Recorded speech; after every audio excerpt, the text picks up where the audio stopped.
नाजरीन अस्सलाम वालेकुम वरहमतुल्लाहि वबरकातुहू। आप देख रहे हैं फिक्र नज़र पर खबरनामा।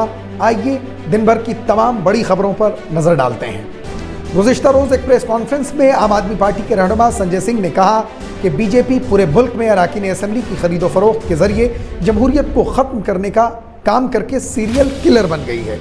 भारतीय जनता पार्टी वो पार्टी है जिसने एक नहीं बल्कि कई रियासती हुकूमतों को गिराया है। आम आदमी पार्टी इसकी जाँच का मुतालबा करती है।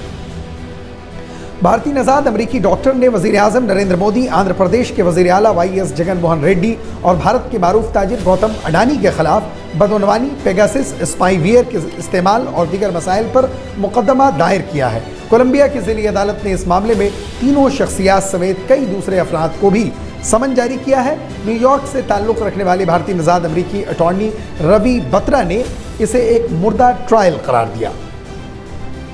ऑल इंडिया मजलिस इत्तेहादुल मुस्लिमीन के सदर और रुकन पार्लिमान असदुद्दीन ओवैसी ने उत्तर प्रदेश हुकूमत की जानिब से रियासत में गैर मंजूर शुदा मदारिस का सर्वे कराने के फैसले पर सख्त नुक्ताचीनी की।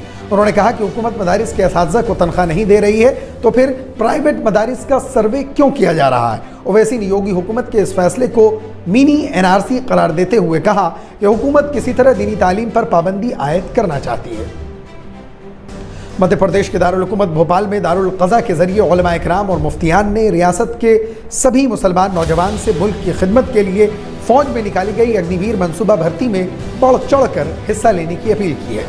मगरबी दिल्ली के तिलक नगर मेट्रो स्टेशन पर जुमेरात की सुबह एक नौजवान ने मेट्रो ट्रैक पर प्लेटफॉर्म से छलांग लगाकर अचानक खुदकुशी कर ली। मेट्रो DCP से मौसूला इत्तला के मुताबिक अभी तक मुतवफ़्फ़ी की शनाख्त नहीं हो सकी है और न ही उसके पास से ऐसा कोई नोट मिला है।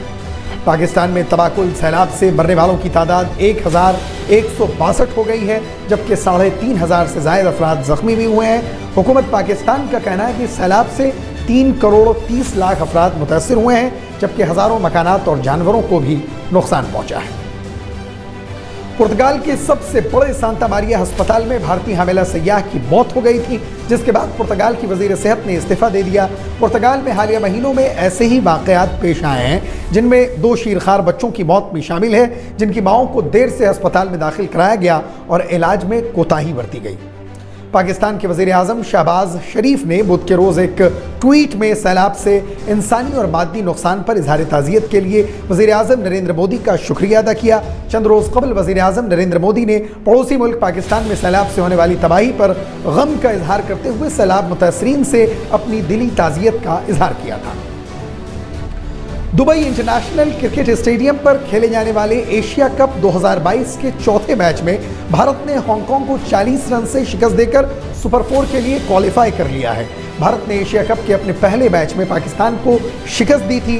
भारत की जानिब से भुवनेश्वर कुमार, अर्शदीप जडेजा और आवेश खान को एक एक विकेट मिली। एशिया कप 2022 में आज बांग्लादेश और श्रीलंका के दरमियान करो या मरो का मुकाबला जारी है। श्रीलंका ने टॉस जीतकर गेंदबाजी का फैसला किया। दोनों ही टीमें अफगानिस्तान से बाहर हो चुकी हैं, जो पहले ही सुपर 4 में पहुंच चुके हैं। नाजरीन, खबरनामे में इतना ही। मजीद खबरों, तज्जियों और तबसरों के लिए अभी सब्सक्राइब करें फिक्र नज़र ऑफिशियल और बेल आइकन को भी क्लिक कर दें और इस खबरनामे को शेयर करना बिल्कुल न भूलें। शुक्रिया।